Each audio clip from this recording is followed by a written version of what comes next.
บายดีพี่น้องมื้อนี้อยู่เทิงหลังคาพี่น้องมา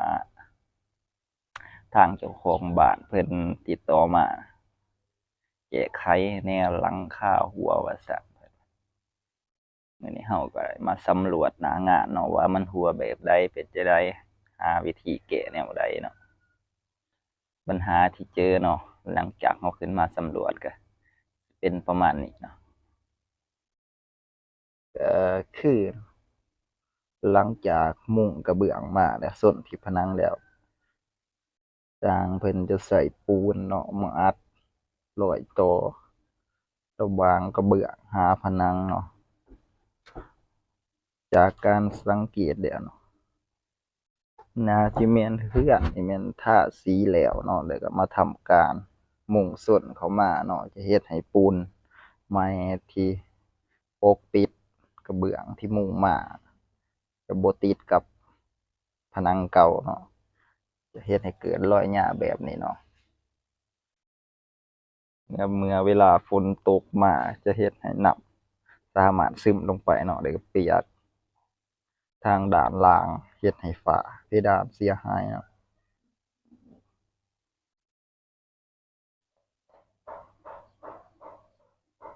เมื่อเฮามาสำรวจก็เห็นหลายๆจุดเนาะที่ต้องแก้ไขเนาะ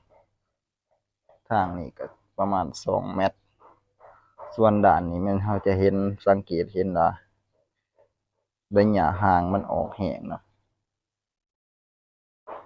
ซึ่งเฮาจะทำการแก้ไขเนาะส่วนนี้เพื่อบ่เฮ็ดให้ฝนเนาะฝนเวลาฝนสาดน้ำฝนจึงบ่สามารถลงไปจะเฮ็ดให้เพดานทางด้านลุ่มเฮาเสียหายเนาะ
คือ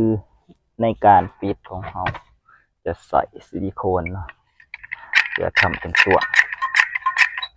บ่ให้น้ำซึมลงไปได้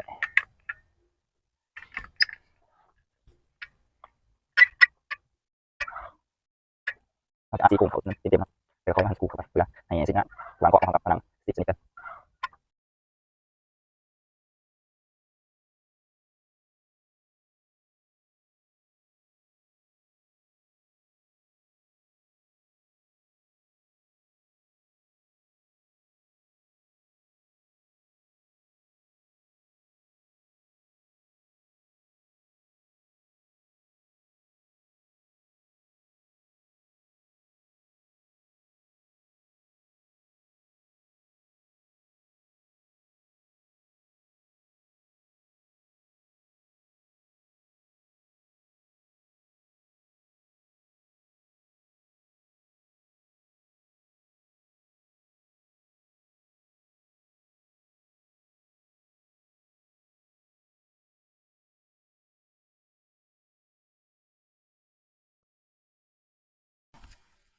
เมื่อทำเสร็จยิงซิลิโคนแล้วก็จะประมาณนี้เนาะ